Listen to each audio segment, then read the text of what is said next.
Hey, what's going on, guys? It's Zero with another Black Ops 2 gameplay commentary. This time we're doing multi-team team deathmatch on the map Express. And I think that this is a very underplayed game mode. I really like this game mode. It's extremely hectic. It's a frenetic pace, and it's definitely something different than what we're used to. And just keep in mind when you do play this that you're probably not going to do as well as you would in a normal match because you have twice as many people out against you as you do on your team. Even though they're split up into two different teams, it's still there are 6 people that can kill you, and you only have 3 people on your side. So it tends to have a lot of action in it. There's a lot of gunfights. You probably won't hit your high kill streak, so you need to go into it with the mindset that I will die. You know, we played a few rounds before this, and I was struggling to reach the higher streaks, so I lowered them so that I could, get some kill streaks out to help the team. And it's just, I mean, give it a try sometime. If there's only 2 or 3 of you on, or even if there's, what I would like to do is to get 9 of us, instead of doing a ground war lobby, try to take over a multi-team lobby. I believe that that would be a lot of fun. Be a lot of cussing at each other, a lot of screaming in the mics, and it would just be a good time. Now, this is something I wanted to talk about, which I've talked about before, is controlling your engagements, making sure you have the advantage. You'll see right there, I have pretty much no chance of killing that guy where I was, and I'm not sure how I didn't get a hit mark with the C4. He had better cover, and he had a better view than I did, so I just reset the engagement, just ducked behind that pillar, and then got out of there. You don't have to kill every single person that you see in these games. Discretion is the better part of valor sometimes. You'll end up doing a lot better if you run away from certain gunfights instead of trying to kill every single person that you see. And running the MSMC this time with a fast mag and this is bad here. I thought I'd killed that first guy on the left. Thought I'd hit him enough that I could move on to the second guy, and I do end up killing the second guy. And that's just a lovely spawn right there. Then I thought that I'd be able to jump back out and take on the third guy, or maybe not jump back out and take him on, but at least challenge him instead of giving them a free kill, which is kind of what ended up happening. But you want to try to control your engagements. You want to have the advantage in a gunfight, and there's a few times in this match that I felt like I did that pretty well. And there's a horrible C4 throw. So I'll point those out when they get there. Now the thing about multi-team team deathmatch, or multi-team anything really, is you have to have excellent communication. You have to give call-outs, and I'm just as guilty as anybody, if not more guilty than anybody of this. We all do it. We rage Mike, how the fuck did this guy kill me? Or, oh, bullshit, I put 20 hit markers into him, stuff like that. So, I mean, I am probably one of the worst offenders in the clan, but we really need to try to curb that, because information is power, and I know that's a horrible cliche, but it's the truth. Imagine if you had a VSAT up every game, all game, how easy this game would be. Well, callouts aren't as good as a VSAT, but they're pretty similar to it. They tell you the enemy's position, and from there you can extrapolate where they're going, things of that nature. So information is crucial, and we all know the lag in this game sucks. We all know people don't die when they should, and we all know they get killed on you when they shouldn't have. That's the nature of the beast. That's Black Ops 2.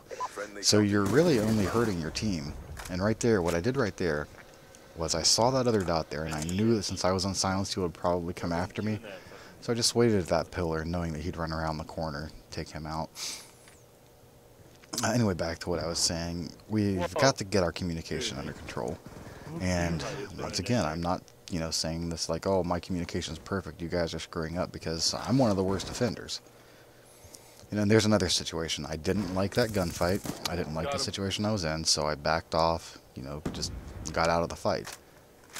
The John Rambo kill everybody I see doesn't work well in Call of Duty unless you're the Mark of J or Sandy Ravage, and I'm not the Mark of J, I'm not Sandy Ravage, and I don't believe that anyone else is either, except for the Mark of J and Sandy Ravage. So we need to be a little bit smarter about our engagements. Another thing I wanted to talk about is the power of the UAV and the counter UAV. Since we've already established that information is power, UAV and counter UAV, especially for as low as they are on the killstreak chain, are extremely powerful tools. UAV gives you information, counter UAV denies them information, and You know, obviously your gunplay and your skill have something to do with the game, but I mean, basically, the more information you have over your opponents, the better off you are. You know, you can set up the gunfights to your advantage with more information. You can make them enter into less advantageous gunfights. And it's a helpful thing. And here's another beautiful C4 throw, right on top of the train. I should honestly charge for C4 throwing classes. Hostile UAV above. Okay, and there's a hostile UAV there. Another thing that is extremely useful to do that we don't do enough is we need to run launchers. At least have a couple classes with launchers on them. I understand that, you know, giving up a launcher may get you a second perk, or it may get you a, you know, a Cap 40 or a B23R. But none of those things are going to have as large of an impact on the game as denying the enemy team information or taking down their kill streaks. I remember in Modern Warfare 3 when we would play together, if somebody was working on Blind Eye Pro, they would have to ask the lobby in advance, hey, please let me shoot down the stuff that comes out. I need to get Blind Eye Pro. Well, because of the Pick 10 system, it doesn't seem like shooting anything down is a priority. I remember I played a game tonight where I had a VSAT, and for the first probably 30 seconds of the VSAT, we were under a counter UAV. I did end up dying and switching to a class with a launcher and then took it out. But we wasted over half of a VSAT because nobody was running a launcher on the class.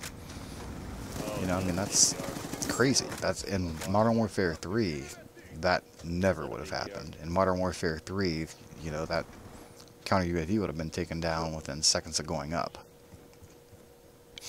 And you know, you get a lot of points for taking things down in this game too. I mean, a UAV is worth 75 points to take down. I believe a counter is worth 100 or 125. So it's almost as good as getting a kill. And here's Black Ops' beautiful knifing system. You know, if I would have had bullets in that gun, if I would have had more ammo, I would have played that much differently. But I was trying to obviously get a gun because I was running a launcher secondary. And that's one of the situations when a launcher can hurt you. And honestly, the times that a launcher is going to help you versus times like that when it hurts you are, you know, you're going to be helped by a launcher a lot more than you're going to be hurt by them. So please, please, please start keeping at least a couple classes with launchers on them and switch to them as needed.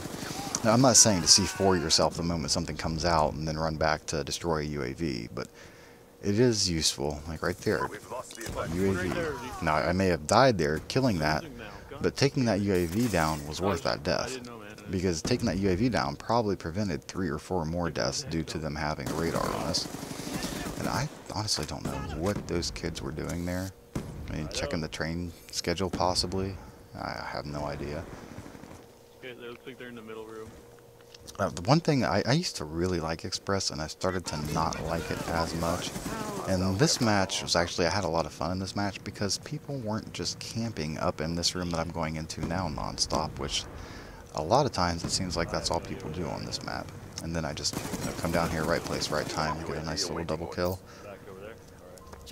But yeah, most people just camp up in that room up there. There's at least a couple people. Like, if you play a domination, even though there are no objectives on this side of the map, you will see people camping up there.